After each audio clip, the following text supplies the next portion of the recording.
বর্তমান সময়ে content creation যারা করেন তাদের প্রভাবটা আমরা ফেসবুকে বা ইউটিউবে দেখতেই পাই, কারণ তারা তাদের কন্টেন্ট দিয়ে আমাদেরকে এন্টারটেনমেন্ট করেন। সেটা খুবই ভালো কথা, সেটা করতেই পারেন তিনি।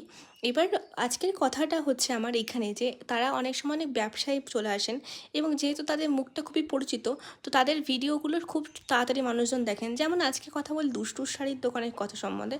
দুষ্টুর শাড়ির সময় সবাই জানো, অনেকে যারা দুষ্টুর ভিডিও দেখো, মেয়েটি একটি দোকান খুলেছে, খুব ভালো কথা। দোকানটা খুলেছে তিনি, তার ব্যবসা নিয়ে এগোচ্ছেন, খুব ভালো কথা, এগোক, ঠিক আছে। এবার দেখলাম যে মানুষ যেহেতু খুব দূর দূরান্ত থেকে তাদের দোকানে যায়, সেই ভিডিও কথাটা পোস্ট করেন, সেটাও খুব ভালো কথা, কিন্তু যতটা কোয়ালিটি একটা ম্যাটার করে সেখানে কিন্তু কোয়ালিটি কম্প্রোমাইজ করাটা ঠিক নয়। যেমন দেখতে পেলাম, আমরা এদিন গেছিলাম, আমরাও তার ভিডিও দেখে তার দোকানে ভিজিট করেছি, দেখতে পাচ্ছি যে তার কোয়ালিটি কিন্তু কাপড়ের খুব একটা ভালো বলা চলে না একেবারেই। যে কাপড়টা হয়তো 1200 টাকার দাম, সেটা 999 টাকা নিচ্ছে, কিন্তু তার কোয়ালিটিটাও কিন্তু সেই 999 টাকার মতনই। সেটা কিন্তু কখনোই তারা বললেই এটা হয়ে যাবে না যে 1200 টাকার কাপড় 999 টাকার কাপড়ের মতোই এরকম কোয়ালিটি হবে, একেবারেই নয়। তো তোমরা অবশ্যই কিনতে যাও, কিন্তু নিজের ইচ্ছা মতো নিজে বুঝে নিয়ে কিনবে।